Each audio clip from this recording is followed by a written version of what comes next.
Hey there, fellow citizens of the internet. Welcome to the Moses Kabandana Podcast. Today, I have with me Chet Galaska, and today we're going to be having a conversation about diabetes, a topic that I just found out before we're rolling here that I basically don't know anything about. And out of the little that I thought that I knew, well, I don't know that even that is not as accurate as I thought it was. So without any further ado, Chet, welcome to the Moses Kabandana Podcast. Thank you, Moses. It's a pleasure to be here. Awesome. So, what is the biggest misconception when it comes to people's understanding of what diabetes is? The biggest one is that diabetics, especially type 2 diabetics, are responsible for getting their disease. People have been taught that being overweight causes diabetes, and it's a factor, but it does not cause diabetes. In the case of both type 1 and type 2 diabetes, genetics is the primary factor. Okay. When you have the genetic predisposition for it, you may well develop diabetes, depending on several other factors as well. But without the genetic component, you won't get diabetes. Okay. It might be better, Moses, if I went back and just explained a little bit about myself and then explained exactly what diabetes is and what the two types are. Everything we talk about later will make more sense if you have that underlying amount of information. Fair. Take it away. So if you'll... Okay. I've had type 1 diabetes since 1981. So I've had it for over 40 years, and I've done pretty well with it. It's taken a lot of work and a lot of learning, but I've done okay, even though many other people have not done okay. And I've met some of these people who have had amputations and died early and all the rest of the really bad stuff that you've heard about. Those things are out there, and they do happen. I was in Chicago a number of years ago when Ron Santo, who was a baseball player for the Chicago Cubs, was inducted into the Baseball Hall of Fame. I didn't know anything about Santo except what I read in the Chicago papers during that week. And it turned out that Santo had type 1 diabetes back in the 1960s. Now, I'm going to tell you a story about Santo, but just need a little bit of background information about diabetes to make it make sense. With type 1 diabetics, you know, we all know that high blood sugar is what causes the long-term damage, and that's true whether it's type 1 or type 2. But people who use insulin, like type 1s all do, are likely to get low blood sugars. And low blood sugars are tough to deal with, and they're also dangerous in a different way. In the body, the brain only takes up about 5% of our body's mass, but it uses 25% of the energy. It gets its energy from glucose, which is in the bloodstream. Unlike other parts of the body, the brain does not store glucose. So when there isn't enough sugar in the blood, the brain starts to malfunction. You can lose your coordination. Your eyes start seeing double or triple. You can pass out if it gets low enough. I mean, there are a lot of symptoms to it. But type 1s, for the most part, we know what the symptoms are, and we treat it right away. Luckily, treating it is pretty easy. All you have to do is eat something sugary that boosts up the sugar in your bloodstream, and then the condition goes away. So it's not a difficult thing to deal with. Now, Santo was on the Cubs, and nobody on the team knew that he had diabetes. He kept it to himself back in that time because he was afraid the Cubs would fire him if they found out. And he may have been right about that, so he was smart to keep it to himself. Unfortunately, that meant that nobody else knew what a low blood sugar reaction looked like or how it was treated or anything like that. Okay, so fast forward to this situation. Santo's in a game. It's in Chicago. It's the last of the ninth. The Cubs are down by 2 runs. They've got 2 outs and 2 men on base. Santo was in the on-deck circle, and as he was waiting for the batter to complete his turn at bat, he started feeling the onset of low blood sugar. Now, he's in the on-deck circle. He can't go back to the dugout and explain to the manager that he's there to eat his candy bar. he's stuck there. So he's in the on-deck circle praying that the guy at the plate will make an out and retire the side and let Santo go back to the dugout. Well, instead the guy walks. So now it's bases loaded. There's 2 outs. Cubs are down by 2. Santo walked up to the plate, and he said he looked up to see that there were 3 scoreboards, 30-some-odd people standing out in the field, 3 pitchers, because his eyesight was all messed up. He said when the pitcher wound up and threw the ball, it looked like it had a slinky attached to the back of it. So he took a wild swing at it, connected, and put it out of the park for a walk-off grand slam home run. So Santo was able to make it around the bases and back to the dugout in time to eat a Snickers bar before he collapsed. Wow. Now, I read that story, and I thought, for most people reading this, they wouldn't have a clue as to how desperate his situation could have been. For me as a diabetic, I thought, wow, this is really, excuse me, this is really an amazing situation. His real triumph wasn't hitting a home run. His real triumph was making it back to the dugout. Yeah. So I took this amazing story home with me, and I started telling people about it. And what I discovered is that most people don't know anything about diabetes at all. And I found myself explaining it to them. What really surprised me, though, was that when they started asking me questions about diabetes, especially about type 2 diabetes, I didn't know much about it. So I decided to look into it, and what I discovered is that what I had thought about type 2 diabetes for all these years was dead wrong. Yeah. And I was judging these people based on incorrect information.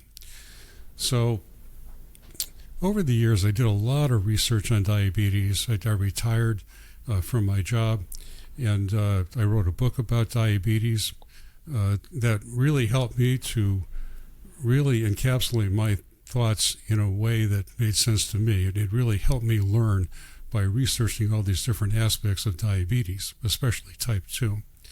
So I went out, after writing the book, I started speaking to a lot of groups and developed a program to teach about diabetes at a grassroots level. I'm not a medical professional, and I don't teach it in a clinical way. I teach it in a real experience way. And it's been pretty good. People have really learned a lot and gotten better control because of it. Now, before I go farther, I'd like to explain exactly what diabetes is, why it's dangerous, and how it works. Diabetes is a condition that results in too much blood sugar being in your bloodstream.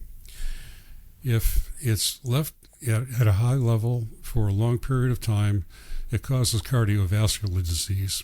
Plaque builds up in your bloodstream, and eventually it damages every part of your body because your blood goes to every part of your body. Yeah. There's kidney damage, heart disease, cardiovascular issues, all kinds of things. If you look at it this way, it'll make sense. If you take a glass of water and you dump a bunch of sugar into it and then stir it up, what happens? The water gets sticky. Well, that is exactly what you're doing to your blood. When you have too much sugar in your bloodstream, it's actually sticky. And this is what causes the damage. Gradually it sticks to the insides of your blood vessels, and all kinds of damage come from that. So the problem is that this high blood sugar. Now the question is, why do diabetics have high blood sugar in the first place? In normal digestion, people will eat food. It'll get broken down into glucose, which is a simple form of sugar, and the glucose winds up in the bloodstream. It goes throughout your body, and it provides your body cells with energy. Now, normally, when your pancreas senses that there's glucose in the blood, it releases a hormone called insulin. Insulin's job is to act as a key that goes to each one of those cells, and it unlocks the walls that allow the glucose in. With diabetics, that process is short-circuited. In my case, with type 1, I have an autoimmune disease that has caused my body's immune system to attack the cells in the pancreas that create insulin. Okay. So in my case, my body doesn't produce insulin. So the only medication I have that can work is insulin itself. I wind up taking it by injection a number of times a day. And that's just the way life is for type 1s. That's what we have to do. Insulin can't be taken orally because it breaks down in digestion. So that option is off the table. Oral medications are only for type 2s. Now with type 2s, they have a different situation. They have an underlying condition called insulin resistance. And it is exactly what the term says. It makes your cells resistant to insulin. It's a very gradual process, but over time, your body requires more and more insulin to overcome the resistance that the cells have to it. So over a period usually of 8 to 10 years, your pancreas gets overworked, and as a result, the cells die. So little by little, you're losing the capacity to produce that insulin in your pancreas. It eventually gets to the point where your pancreas can't produce enough insulin on its own to cover the insulin resistance anymore, and that's where the need for medications come in. They help your pancreas to produce more, and they do other things too that help control the blood sugar. So in a nutshell, that's what the two types are. Now, one of the things that people commonly believe, as I mentioned earlier, is that type 2 is caused by being overweight. But being overweight does not cause insulin resistance. In fact, we still don't know what causes insulin resistance. It happens, and it can't be prevented because we just don't know enough about it. Now, weight does become a factor, but it's a factor after you've got the insulin resistance. If you have the insulin resistance and you're overweight in the right way, it'll make the insulin resistance worse. So it does compound the situation. But even the overweight thing it's more complicated than it first seems. We usually think of fat as being subcutaneous fat. That's the soft, squishy stuff that's just under the skin. But there's another type of fat that's called visceral fat, and that is a hard fat that's packed internally around your organs. Visceral fat is what causes insulin resistance to be worse. So they tell you to lose 5 to 7% of your body weight, and that will help the situation. The reason they say that is that, fortunately, when you lose weight, the first weight you lose is the visceral fat. So just by losing that small amount, it makes a tremendous difference. So in a nutshell, that's where the weight comes in. It doesn't cause the underlying condition. It just makes it worse. Okay. That's that's new. So the way that it had been put to me wasn't that being fat causes diabetes. It had been put as for type 2 more specifically. What I had in mind was it was a lifestyle thing. So as in you, the individual, have a lifestyle that whether it's through your eating, your lack of exercises, or X, Y, and Z, but it's a choice-based. So, and from what I'm hearing is that there is a genetic factor to it as well. Am I right? Yes, and let me explain the lifestyle aspect of this too, because it really is critical, but just not in the way that most people think. Look at it this way. When you first get insulin resistance, your pancreas is operating at 100%. You haven't lost any capacity because you haven't put undue stress on it yet. Now, the way you put undue stress on it is by having a lot of sugar in your bloodstream. The more that you have, the more insulin your pancreas is required to make, and the faster it wears out. So the more you can control the amount of sugar that's in the blood, the longer your pancreas is going to be able to keep up with the insulin resistance. In fact, there are people out there, Moses, who never take any medication, but because of their lifestyles, they don't need the medication, because just by diet and exercise, they're able to keep the strain on your pancreas down enough that they live their whole lives that way. But let's go back. You've got insulin resistance. You've got 100% capacity of your insulin producing capacity. Little by little, you start to put pressure on it. Now, if right up front, when you've got this condition early, you can do two things, which are diet and exercise, to help keep that sugar low naturally. The thing that raises your blood sugar in food is carbohydrate. You need to know what carbohydrate you're eating and try to limit it as much as you can. Now, carbohydrate is just one aspect of your diet, and it's the only one that raises your blood sugar. If you eat protein or if you eat fats, neither intake. You can do things like... Does alcohol consumption play any role here at all? Well, curiously, alcohol actually reduces your blood sugar. Really? And if you take your typical American beer, which is not a heavy beer like a lot of the European or craft beers are, it's pretty much a wash. There'll be carbohydrate in the beer, but the alcohol lowers it, the carbohydrate raises it, and it shouldn't have much of an impact on your blood sugar at all. Okay. I mean, I had somebody tell me that their doctor told them that they couldn't drink anymore because they have diabetes, and as I looked into it, that didn't really make a whole lot of sense. When it comes to the alcohol, it's not the alcohol itself; it's the mixers. If you're going to be drinking screwdrivers, say, with a lot of orange juice or whatever other mixed drink you have, there's always a lot of sugar that's thrown into that stuff. That's where the carbohydrates come from. Okay, so, I asked about alcohol because I thought that this might be another one of those misconceptions. But like if you're drinking beer gets your body turns beer into glucose, so then that would play a bigger role into the whole sugar in the system. So I guess that's probably a misconception too. Well, no, it depends on the beer. If you've got a really high carbohydrate beer with a relatively low alcohol content, it'll raise your blood sugar. Okay. It's one of those things that really, so much about diabetes is a lot more complicated than it looks at first. Yeah, it really depends on the beer. It depends on whether you're going to go for a walk afterwards or maybe you're playing a pickup game of basketball or something that's going to burn the carbohydrates. You can get away with it. As a matter of fact, well, I'm kind of jumping ahead of myself. Let me back up just a little bit here. Okay. Yep. Okay. The diet is one factor. You got to watch the carbohydrates. The other is exercise, because exercise drops your blood sugar. Muscle tissue is amazing.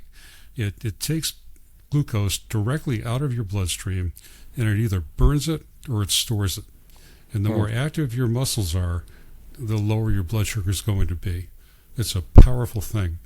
And it's not even really strenuous exercise that's required. Really moderate exercise is actually a better way to do it. So as long as you're not a couch potato where you're sitting around all day, eating and, just not doing anything, you're doing yourself a lot of good. If you're at your house and you're vacuuming the floor, you're walking up and down stairs, you're playing with the kids, anything that makes your skeleton move qualifies as exercise. And that moderate exercise is really powerful. So if you take those two things together, if you have insulin resistance, and you know this because your blood sugar is rising, that they can tell that you're early on. Once you know that, if you stay active and you watch your carbohydrates, you can really mitigate the damage from the insulin resistance. Okay. So that's where the lifestyle comes in. Just a quick question here. It's kind of like a dumb question, I suppose, but can you give me like a short? Can you give me like a short list of some of the most commonly consumed carbohydrates that, let's just assume, that also play a role into the increase in sugar? Yeah, a big one is bread. Bread is loaded with carbohydrate. Okay. We like pasta, spaghetti, all kinds of pasta is loaded with carbohydrate. Now, here's something fascinating that I just learned. A study was just done in Britain, And what they showed is if you cook carbohydrate and you eat it immediately, it raises your blood sugar dramatically. We've all known that. The surprising thing is that if you refrigerate it and then eat it the following day, the amount of digestible carbohydrate drops in half. Okay. And that applies not just for pasta, but for rice and potato as well. Really? Even white rice? Yeah. Okay. Because rice is another carbohydrate, and potato is too. So you take those three things, bread, rice, and potato, and you've got a lot of carbohydrate that we all eat all the time. Yeah, wow. My mind just drifted off into the... I wonder if the Italian market and the French market, the Italian market, because of the consumption of tons of bread and tons of pasta, if there's a higher, if the average person there is walking around with high sugar levels in their system than, let's say, I don't know, Spain. I don't know. That's just where my mind just went. It would be an interesting thing to look into. Well, it depends on how much you're eating. Americans eat big portions, and Europeans don't. And that's probably the biggest thing. If an Italian is eating pasta every day, but they're not eating very much of it, it's, and they're active, their blood sugar may not go up at all. Yeah. By the way, there's no set blood sugar level that you have all the time. Even with people who don't have diabetes, if you eat a meal, say you eat a big bowl of spaghetti, your blood sugar will rise, and it'll go actually way over the diabetic limit. The difference is that your body will naturally produce enough insulin to bring it back down. So, the levels rise and fall all the time. During the course of a day, they'll rise and fall, even if you're not eating. It depends on your activity and, other factors. So it's a moving target. It's not like there's one level like I don't know, maybe your cholesterol's got a narrower range or something. But. Right. Huh. I might be jumping ahead of you here. I'm not sure, but how much does sleep play a role in this, as far as mitigating the risks of becoming diabetic or decreasing the effects of shippers? You know what I mean? Well, it's actually a factor in being susceptible to insulin resistance. In fact, there are a lot of factors. We talked about the genetics, but I've got a list here of things, and I'd like to list them off to you, because these are factors that are not really controllable. Here they are.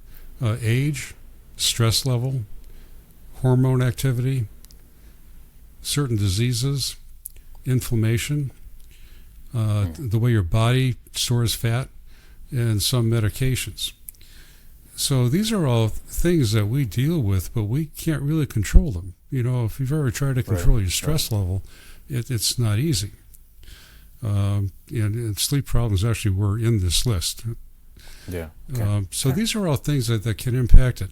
And there's also, just to briefly touch on this because it happens to be on the same list I've got. Okay. But your ethnicity has a role too. Black people, Latinos, Native Americans, and Asian Americans all have an increased chance of getting insulin resistance. And that's just an ethnic thing. On the other hand, Northern Europeans are more likely to get type 1. Now, as I said, I've got type 1, but my heritage is German and Polish. So I'm Northern European, so that's part of the genetic baggage that I carry. Yeah. So we all, we have these things going on, and they're beyond our control. And that's why it is so unfair for most people to think that diabetics brought it on themselves. Right, of course. My mind is like trying to figure out as far as the ethnicity differences here. Like, how does the pigment affect has this effect? And this is probably like beyond the scope of this conversation, but it is interesting to know that some ethnicities are more susceptible to one type than the other. Okay. And so age, you mentioned. Go ahead. The genetic part of it is extremely complicated. A study was done just over the past couple of years by the University of Massachusetts. It was a worldwide study. And what they found is that there are at least 117 genes that come into play. And those genes interact with each other. So the combinations they're astronomical. So, you don't have to have all of these genes to be susceptible. You just need certain ones or the right combinations or whatever. We just don't know. We just don't know. Does gender play a role in this? Like, are men/women more likely to have one type than the other, or just in general? Something, Moses, over the years I've gotten a lot of questions, but never that one. Okay. And the answer is, I've never read anything about it. I mean, there are studies about all aspects of diabetes, but I've never read anything pro or con about that. My guess is that there is no difference. Okay, that's that question came to mind because I think men are more susceptible to heart attacks and strokes than women, but there's just like certain things that men have more than women, and the other way around as well. So it just made sense that maybe diabetes would pick a side, so to speak, but not really. Okay, at least it doesn't happen often enough. It's an equal opportunity disease. Yeah. Oh my goodness. So in your journey into sharing this educating the populace is essentially, what are you finding out as something that just you say and people are like, oh, I really had no idea. The common thing that most people don't know about type 1 and or type 2 diabetes. What I find is that the most practical thing is the impact that carbohydrates have on their blood sugars. I'll give you an example. I was giving one of my classes, and a woman was there with her husband, and it turned out that he worked the second shift. He loved pasta, and she's the one who had diabetes. She'd like to have supper with him when he came back home from work. So naturally she would eat the pasta. But she didn't realize how dramatically that affected her blood sugar. She told me that her blood sugars were always in the high 200s. But when we talked about the pasta, and I said, just for the fun of it, why don't you try not eating the pasta for a week and see what happens? Well, what happened is that her blood sugar dropped to the low 100s, which is perfect. Wow. But in her diet, that's how much of an impact the pasta had on her.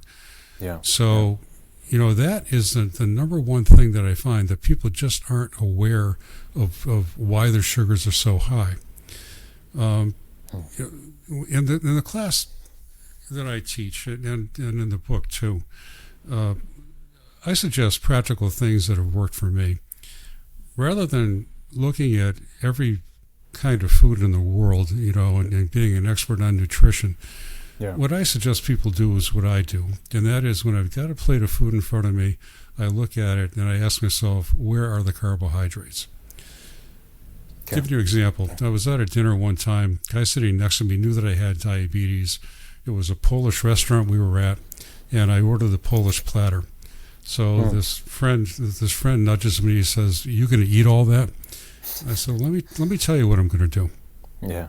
So we've got pierogies. Pierogies are like little turnovers. They're made out of dough, and they're stuffed with cheese or sauerkraut or whatever. There's carbohydrate there. They had galumpkies. Galumpkies are stuffed cabbage, so it's a mixture of meat and rice. So the rice is going to raise the blood sugar. Had a couple of slices of bread there.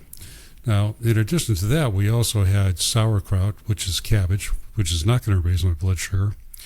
A few different sausages like kielbasa, that's protein, that won't raise my blood sugar. So anyway, I went through the entire meal, and I explained to this guy that I was going to eat X amount of this and less of that, because with the stuffed cabbage, for example, I tell him I know that rice in there is going to be a problem. So I mitigate it by trade-offs like that. Yeah. The following day, I ran into him, and he asked me how the blood sugar was this morning. I told him it's 114. 114 is absolutely perfect. It's in the normal range. Okay. Wow. But that's the kind of thing I ask people to do.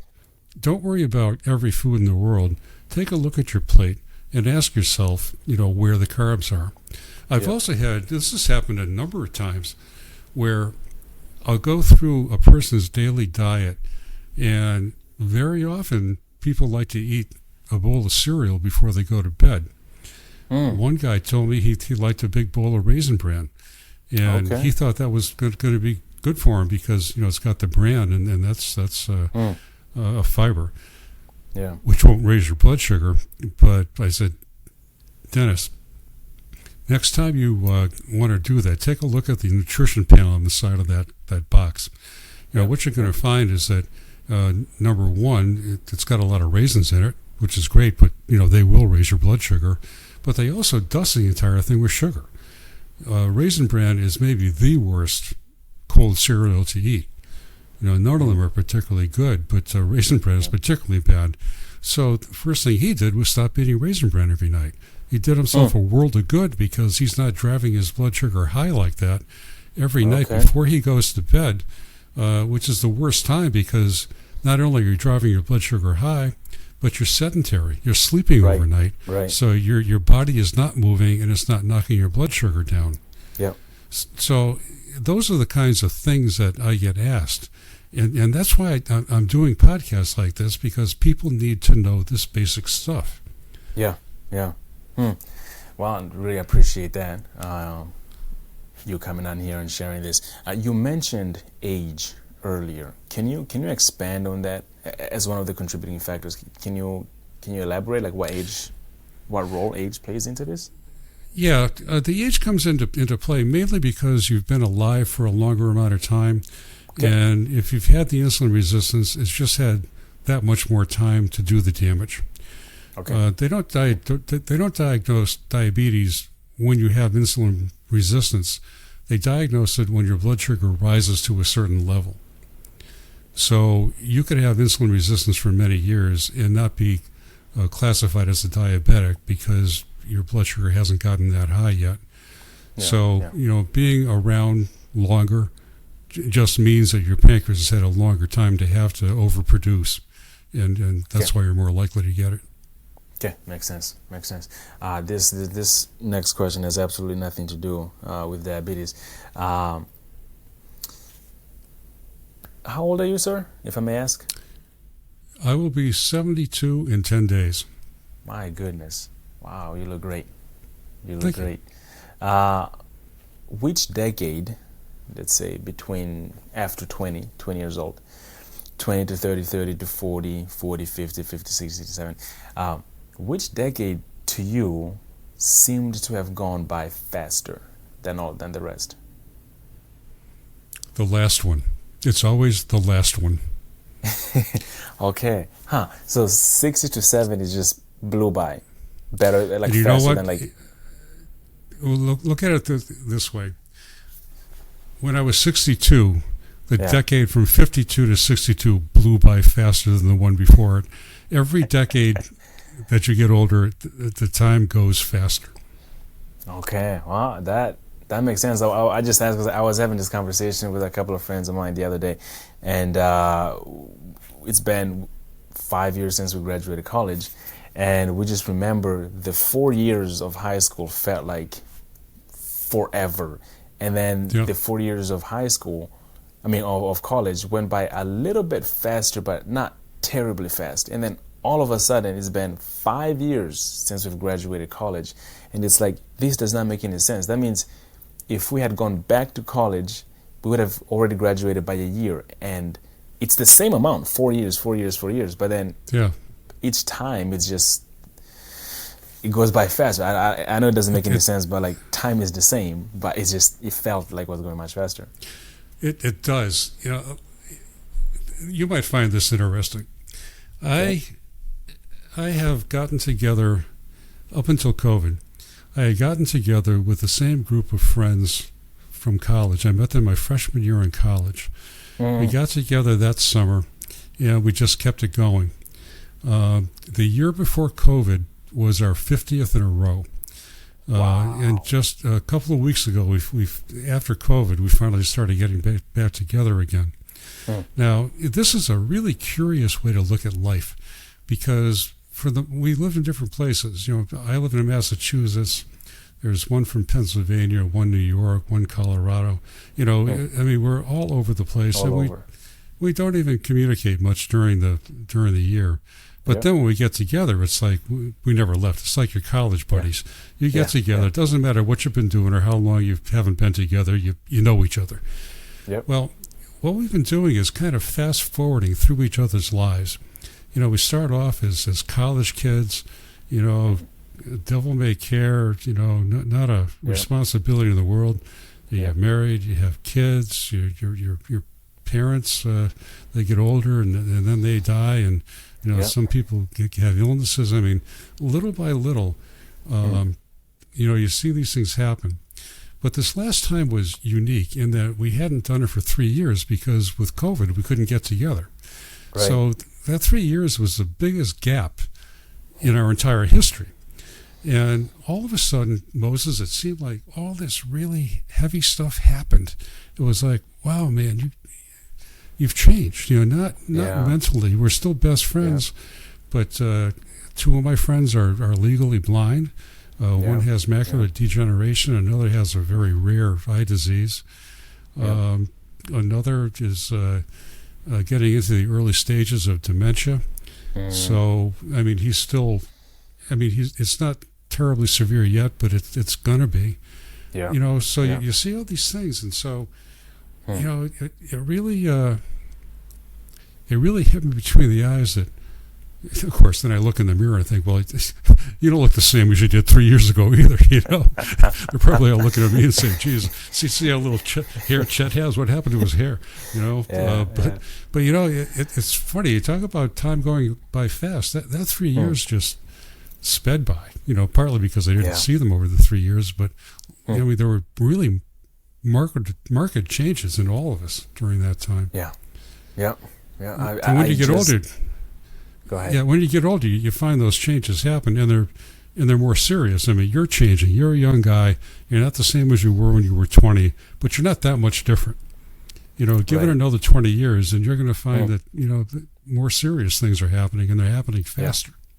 Well, that's really good to know, because I just I started getting together. I've traveled a lot outside of the country and around the States, and but once or twice a year I come back to the same town and I meet with the same friends individually every year. You know, you make the effort of hey, I know we didn't talk this entire year, but every year I come around, and whenever I'm in town, you know that I'm gonna reach out, and we just get together, grab a beer, or play pool, or go out and play airsoft, or whatever it is that we do, and just do life, you know. So now back into the main topic. Yeah, like you warned me about this. we're gonna take all kinds of detours here. There's this common saying that you don't really know your topic. You're not really an expert in a field until you start to teach other people about it, right? And then you start to really learn, you know, things inside and out. So in your journey of spreading this message and educating people, how have you grown in this area of understanding that diabetes? How have you grown as you're teaching other people about it?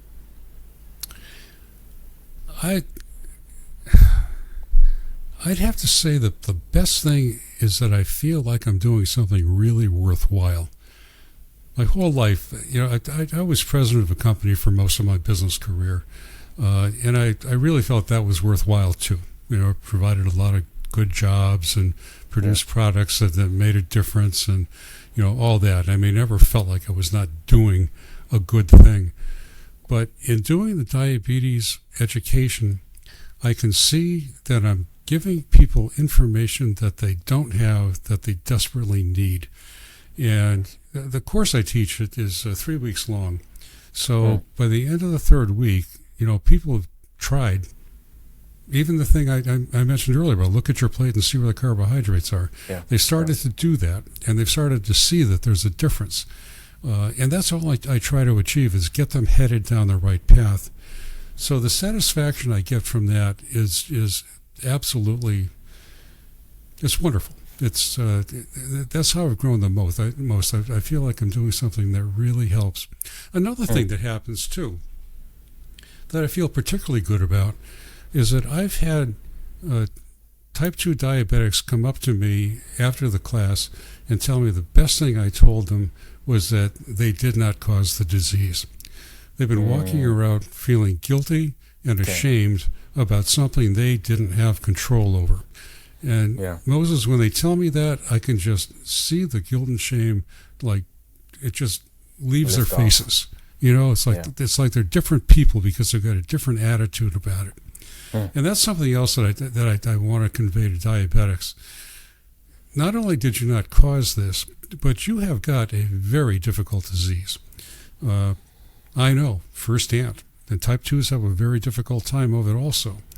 So you're doing a very hard thing. And if you're really working at it and fighting this beast, then you deserve credit. You deserve to be patted on the shoulder and have people tell you that they really appreciate the fact that you're in this struggle and you're taking it seriously. So instead of feeling guilty and ashamed, if we're working at it, we ought to have a real sense of pride. We ought to say, like me, I'm really not a big egotistical guy, but, I've had this thing for well over 40 years, and I'm doing okay, but it has taken a commitment every single day, all day to do it.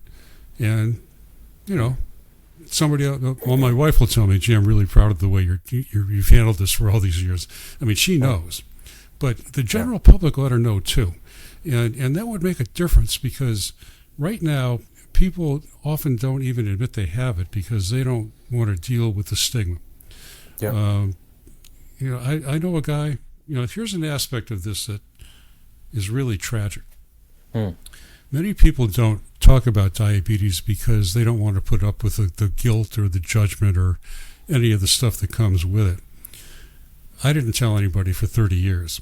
I kept it to myself, and I only told you if you really needed to know or if you were really close to me. The result was that in all those years in business, most of the people I dealt with never knew I was diabetic. But when I decided to research and write the book, I realized that I needed to talk to as many people as possible about it. So I just broadcast it to everybody. I've got diabetes. If you know anybody who has diabetes, I'd sure like to talk to them because a lot of what I've learned has been through the personal experiences of other diabetics. Well, the word got out, and one guy who I'd known for 20 years came up to me, and he said, gee, I hear you've got diabetes. And I said, yeah, I do. And he said, well, it's funny, you don't look like a diabetic. Well, there's my point. I don't know what he expected a diabetic to look like, but it wasn't me. He probably expected somebody sickly or who wasn't dependable or, whatever it might be. But that's the stigma right there. People think diabetics, whatever they have, it makes you a little bit less than everybody else. Yeah. Well, the upshot of this was really a tragedy. I met with a former employee a few years ago, and this guy had known me for probably 20 years, 30 years. He was a long-term employee. He had gotten type 2 diabetes, and he didn't take care of it. He told me he finally couldn't take the pain any longer, so he went to the hospital, and they amputated one leg on one day and the other one on the next. So now he's in a wheelchair. And he told me if I ever get diabetes, make sure I take care of it. Well, it struck me that if I had been open about my diabetes back when he worked for me all those years ago, and he got it, maybe he would have come to me and asked me about it, and maybe I could have told him the things I'm telling you now. And he might be, if he took care of it, he would probably still be alive today. He died 2 years after I talked to him. So, I mean, this is a real world thing that the stigma causes. If diabetics can't take pride in what they're doing and talk to other people about it, look at all the communication that is just not happening, and how many people it could help if we could help each other. I would never compare diabetes to a disease like cancer, but if you take a look at cancer patients, everybody is proud of them for fighting it, and especially if they beat it. I mean, that's a big deal. And they have communities of cancer patients and survivors who support each other to the nth degree. That's a wonderful thing. But it doesn't happen in diabetes because of the stigma. And that's what we got to do. We got to get rid of that stigma so people are open about it, and they avoid these terrible consequences like blindness and early death. Wow. Oof, that's very powerful there, and heavy at the same time. So let me kind of come to a close here, but before I do that, one question. What do you think is the biggest obstacle for diabetic people to take the first step, aside from the stigma, right? Which that alone carries a lot of weight into whether someone's gonna come forth and seek the proper treatment. What do you think is the not proper, but the biggest obstacle for people? Let's say the people that come to your class, right? And they have all of a sudden they have all this information that they didn't know before, but they need to take that information and put it into practice. So what is the biggest obstacle that people run into when attempting to put these things into practice? I think it's accepting the fact that you have this and it will not go away. There's no cure for, despite what you hear. It's another aspect of it. If we have a second, I can explain this too. If you Google diabetes, you'll find places that tell you that you can cure diabetes or reverse it, and that's just not true. Absolutely untrue.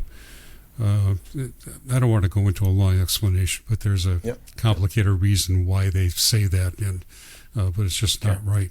But the thing to get back to your question, you really have to understand that you have got this, and you have got hard things to do to enable yourself to live a long and healthy life, and you need to do them.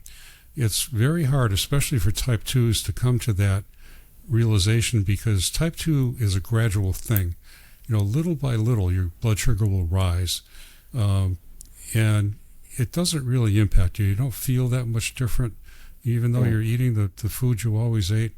But you need to start treating this as soon as you know you've got it, in order to preserve the ability of your pancreas to make insulin. So I think that's the hardest thing, just saying, I'm going to do this.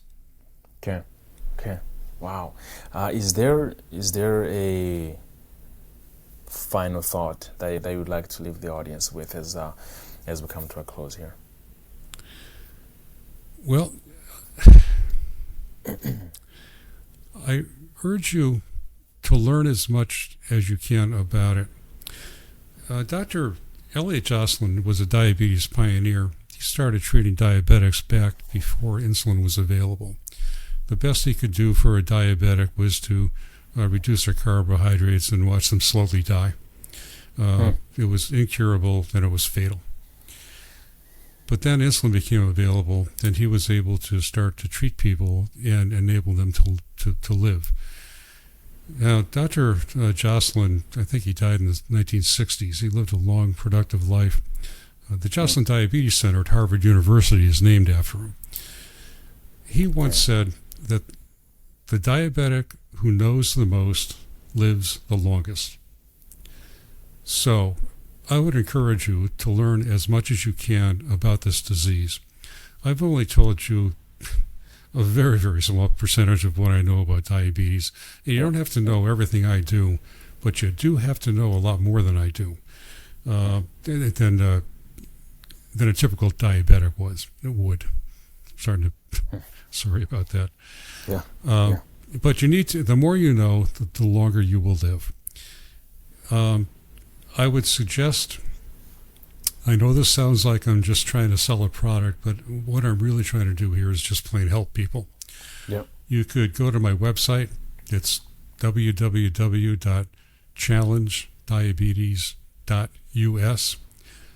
It's .us, not .com, and that'll give you some more information.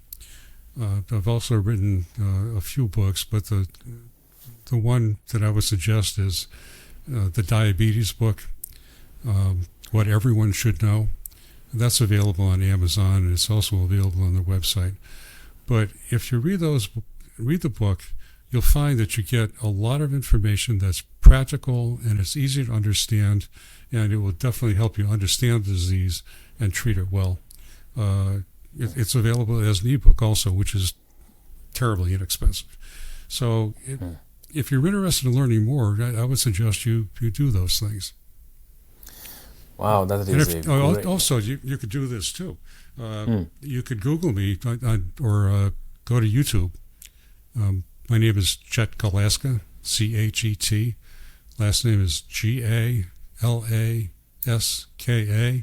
and you'll see other podcasts there too. So that would help. Wow, knowledge is key. Knowledge is power, and in this case, knowledge is life. Yes. Chet Galaska, thank you so much for coming to the Moses Kabandana Podcast. This was great, Moses. Thank you very much.